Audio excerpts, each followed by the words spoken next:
রিজিক 3 অক্ষরের একটি শব্দ। পবিত্র কুরআনে রিজিক শব্দটি 123 বার এসেছে।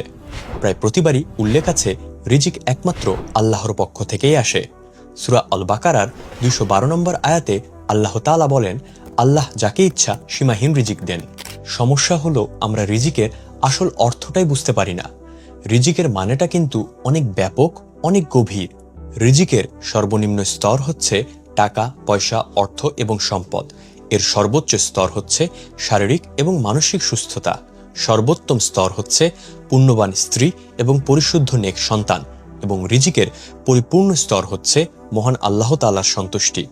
তাই রিজিক কখনো জিরো সাম গেইন তথা এক পক্ষের লাভ তো অন্য পক্ষের ক্ষতি এমন কোনো সিস্টেম না, যার ফলে কেউ যদি 5,000 টাকা বেশি আয় করে আপনার ভাগ কমে যাবে না, বরং আপনি কম আয় করলেও আল্লাহ তাআলা রহমত দিয়ে সে অল্পতেই আপনাকে শান্তি এনে দিতে পারেন।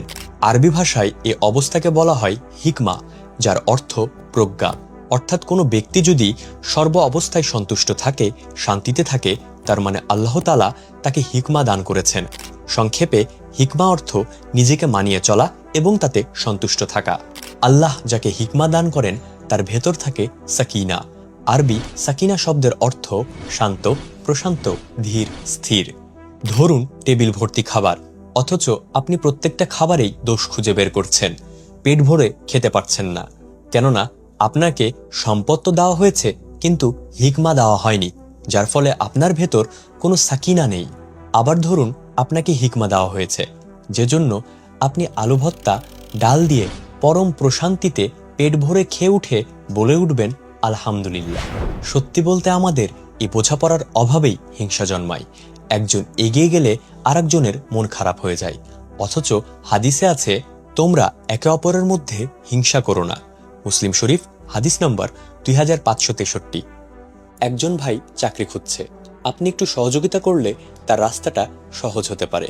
কেউ ব্যবসা করতে চায়, আপনার ছোট্ট একটা পরামর্শ তার দোয়ার দরজাটা খুলে দিতে পারে। কারণ নবী করিম সাল্লাল্লাহু আলাইহি সাল্লাম বলেছেন, বান্দা যতক্ষণ তার ভাইয়ের সাহায্যে থাকে, আল্লাহ ততক্ষণ তার সাহায্যে থাকেন। মুসলিম শরীফ হাদিস নাম্বার 2565।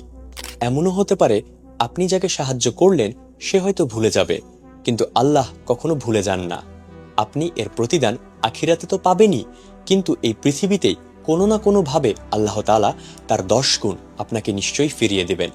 যার ফলে নিজের রিজিক নিয়ে চিন্তিত না হয়ে অন্যের রিজিকের পথে সহযোগী হন, কারণ আল্লাহর ভান্ডার তো সীমাহীন।